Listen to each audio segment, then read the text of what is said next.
Assalaamu calaykum saxaabtayda kusoo dhawaada channelka qaybtan waxaa waaye qaybtii labaad part 2 ku saabsaneed waalidka xanaaqa ama waalidka xanaaqa badan. Qaybta koowaad haddii ay ku dhaaftay part 1 soo daawo insha allah then usoo noqo videogan hadduu ilaahay idmo. aad iyo aad aa umahadsantihiin walaalaha channelkeena kusoo biiraya maalin walba waa idin arkaa kommentiyadiina quruxda badanna waa arkaa aad iyo aad aa umahadsantihiin haddii aad nagu cusub tahay subscribe taabo insha allah. Hadda halkan waxaa rabaa inaan kaaga sii wado markii aan xanaaqdo waxyaabaha aad samayn karto. Horta marka koowaad markii aan xanaaqno bini aadan aan nahay, xanaaqana waa emotion ka mid ah emotionska ilaahayna siiyey, dareemada ka mid ah waa xanaaqa xataa ku jiraa, so dhib ma laha, laakiin qaabka ula dhaqmin sidaa muhiim ah inaa fahanto. Okay, haddii ilmaha kaa xanaajinayaan ama ay hadalkaaga maqlaynin ama maaragtay waxyaabaha u tilmaamaysa ayna samaynaynin, of course xanaaq u imaanayaa, laakiin adiga waxaan kaa rabaa inaad naftaada u sheegto inaad limit leedahay. Okay, markaa xanaaqayno ilmahayna ku xanaaqayno waxaa keenaya marka hore limit ma aana samaysanin ama xad ma aana samaysanin, soo daqiiqadaas xanaaqa uu imaanayo waa inaad naftaada u sheegtaa, waa inaad xakumi kartid. Okay, iyo xanaaqaasna aad ku bedeli kartid waxyaabo positive jirkaaga u wanaagsan. Okay, haddii xanaaq adiga kaa imaanayo because maanta maalin aad u dhiban ay ahayd, maanta maalin aad u daalantahay tahay, waxaan kaa rabaa inaad ilmahaaga u sheegtid hooyo maanta waan daalanahay, maanta firfircoonidayda way yar tahay, marka ii dulqaato. Okay, ilmahaaga u sheeg, way ogaanayaan markaas. Marka limitkaaga waa sidaas, maanta intaan iyo in ka badan ma samayn karo. U sheeg situationka intii aadan xanaaqin ama intayna mataqaanaa haddii ay kula ciyaari lahayn, haddii ay mataqaanaa kaa daba carin lahayn inayna samaynin, way ku fahmi karaan markaas. Okay, so u sheeg ilmahaaga dareenkaaga. Midda labaad, calm iska dhig adiga intii aadan waxba qabanin oo dhan, markuu xanaaq kugu soo noqdo oo kugu soo socdo iska dhig calm. Okay, mar walba isa soo xasuusi waxyaabaha aad jirkaaga samayn karo waxaa waaye inaad wax kasta oo howl kasta oo markaas isid jooji, stop, breathe, neef qaado, sanka ka qaado, afka ka sii daa ilaa 10 jeer. maxaa helaysaa? Maskaxdaada oxygen ay helaysaa. Oxygen maskaxdaada markay heshana calmaad dareemaysaa. Isku day inaad naftaada insha allah u sheegtona inaad meel nabada joogto oo mataqaanaa ayna dhibaato ku haynin. Mar walba isa soo xasuustaas insha allah. Shaydaankana iska naar, in badan shaydaanka iska naar, salawaatu nabina akhriso.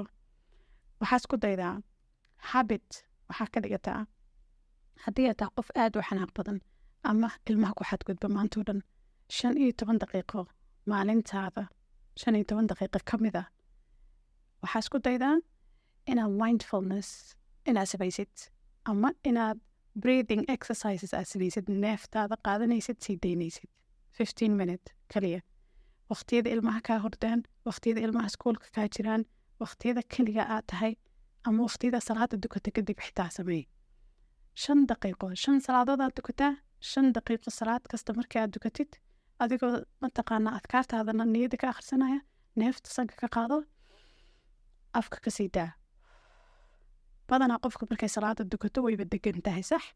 adigoo degan salliga ku fadhiya saa samee ilaa intii aad adiga ka arkaysa in aadan xanaaqaynin ama xanaaqaaga aad kontrooli kartid, because waxaan oo dhan control kaliya u baahan yihiin insha allah. Okay, dadka qaar maxay sameeyaan markay xanaaqaan?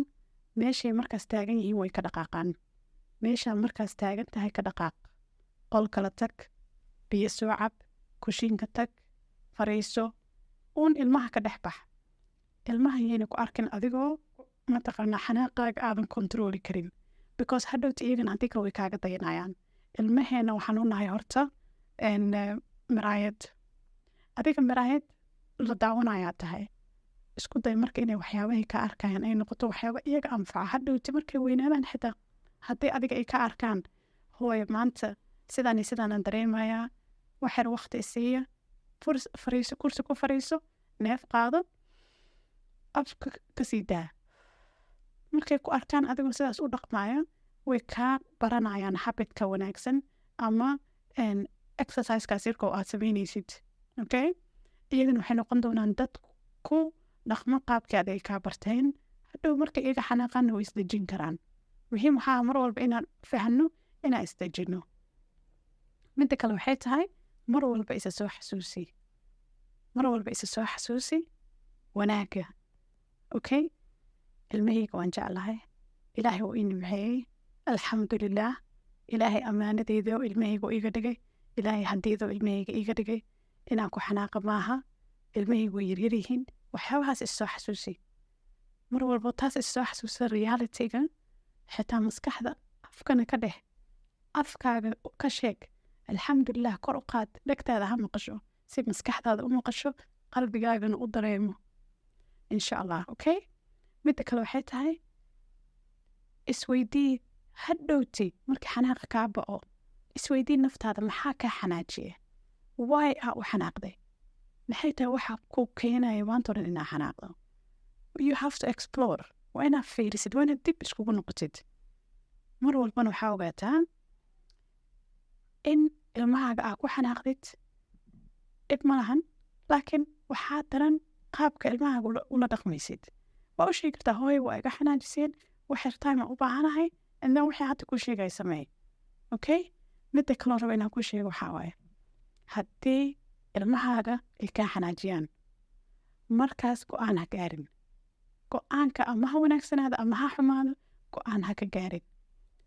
because markaa xanaaqsan tahay emotionally, markii aad tahay, maskaxdaada labay kuu sheegaysaa, ama qofkan la dagaal ama meeshan ka carar.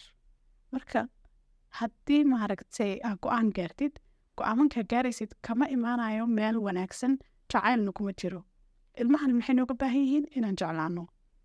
Okay, so weligaa gacanna ha u qaadin, ha ku xanaaqin, adiga isdeji, hadal xun ha ku dhahin, hadalladaa kula hadlaysidna ka fikir. Okay, markii aa xanaaqdo, ilmahaaga tartiib ula hadal, una sheeg dareenkaaga. taas markii aad samaysid, waxay kaa baranayaan inaa adiga tahay role modelka lagu daysanaya.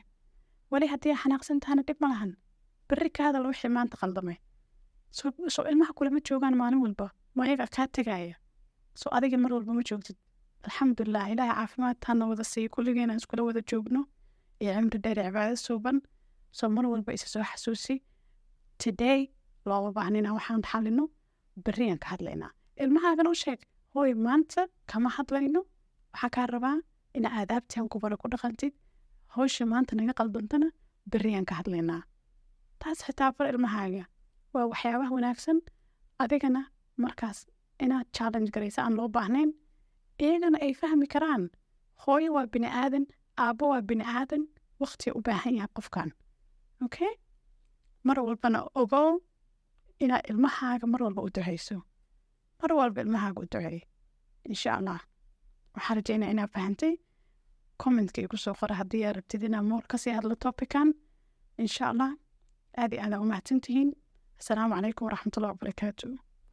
subscribe-tan hanaga ilaawanina insha allah. bye bye.